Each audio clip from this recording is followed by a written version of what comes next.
Okay, I want to talk a little more about all these buttons you see in here, some of the toolbars.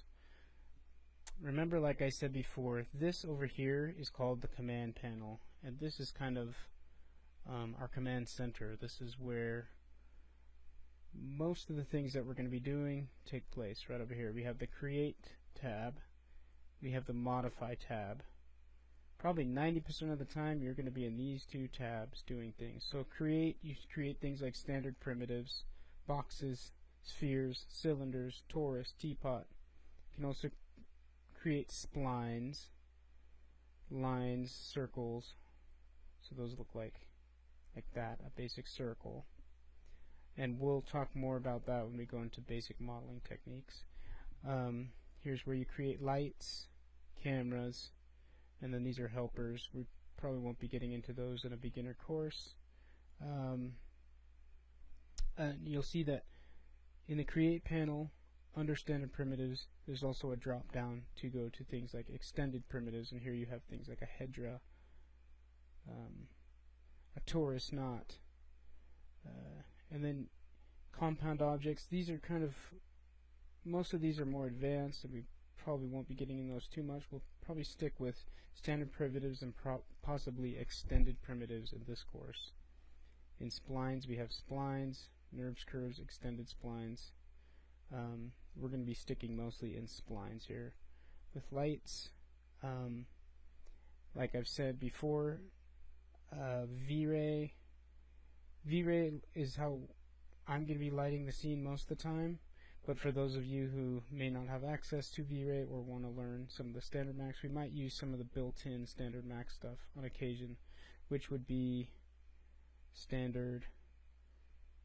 These are standard 3D Studio Max lights. So they're different types of lights. If you have V-Ray, then you have that plug-in and that ability to make the V-Ray lights, which are, in my opinion, the best kind of light.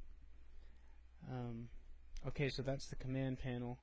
The rest of these things are toolbars that I have chosen to open up and dock up here at the top. So the command panel, like I said, is this guy. The main toolbar, if I turn that on and off, you can see that that is all this stuff. Snaps, move, rotate, scale, all these things that we'll use as we go throughout the course. Mirror, align, layers. Let's see, this is a physics tools. We actually don't even need this. We won't be using this. Okay, so on that main toolbar is most of our important stuff, and you can see that like a lot of Windows programs, you can dock your toolbar. So here we have kind of everything. So this is where I was showing you the layer management, your render setup, your rendering, production. I would definitely recommend just right-clicking in any of these toolbar areas, making sure main toolbar is checked, and then docking it wherever you prefer,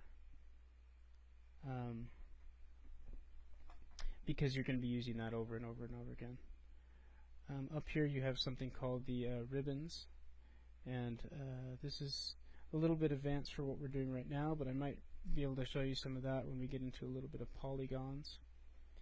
This is just more menus, and then of course you can find kind of all the same stuff up here. It's just used less frequently because it's probably the hardest way to access a lot of these things. This main toolbar has a lot of the stuff you're going to need, and then in combination with the command panel over here. Down here are your navigation buttons. So there's pan, zoom, zoom region, like, zoom like that. Zoom extents. Honestly, I really just never use this stuff because I have a hotkey for all of it, and these are all navigation tools which you're doing constantly at a high rate of speed. So I would recommend setting up hotkeys for it. I showed you some of them already, like the pan and the zoom. Zoom extents object is kind of an important navigation tool. So for me, the hotkey for that is E. And what that does is zoom in. It maximizes the selected object in your screen.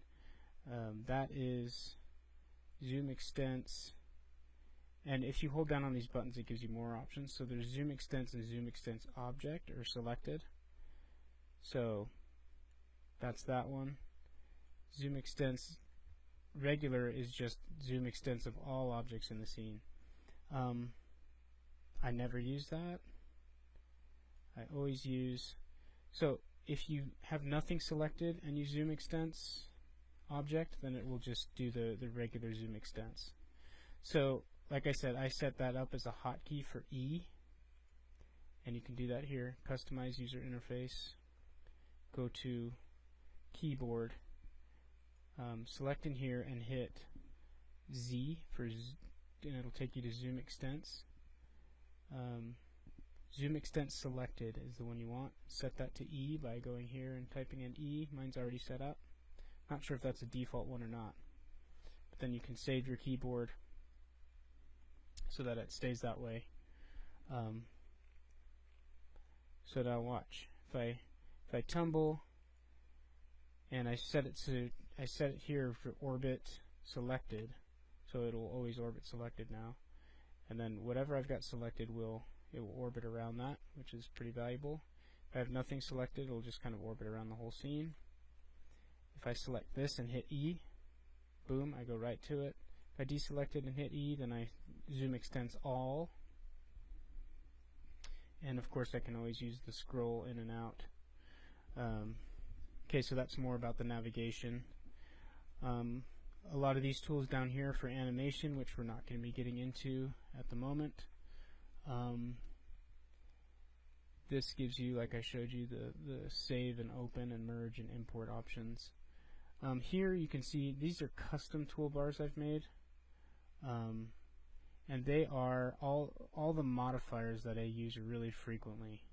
I just put them here, and then I have some, and you can dock them on the side just like that, and you can create your own toolbar pretty easily by doing customize, and that's the same as going customize user interface up here.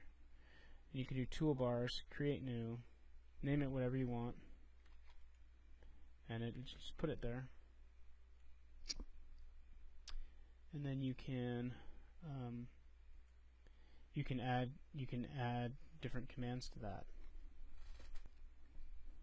Okay, as an example, back in customize user interface, if you go down and find extrude modifier, this is something you'll use all the time. So I already have it set up, but if you wanted to set up your own, you could just go in here, drag this just like that to that new toolbar you created, and boom, you've got the extrude modifier set up there in your own little toolbar. So if we took this little circle and hit extrude, and then we type in our amount, 24 inches, bada bing bada boom, we've got a cylinder that's 24 inches tall. As you can see here in 3D Studio Max, and this is one of the nicest features that 3D Studio Max offers, there's something called a modifier stack, and that will always be here in your modify tab of a selected object. So if you select this circle, go into the modify tab, it will show you that first you had a circle, then you put an extrude modifier on it. You can turn that on and off like that. You can adjust it up and down, and you can take the circle and change the radius of it still. So this is something that's kind of unique to Max. It enables you to model in a different way with modifiers and splines, and basically put modifiers on any objects, and you can kind of go backwards a lot of the time and still modify things even after you've moved on. You can go back to them. So that's the modifier stack, and we'll look into that a lot more later. But hopefully this video has helped you understand some of the important keys, toolbars, those sorts of things, and more about the navigation within 3D Studio.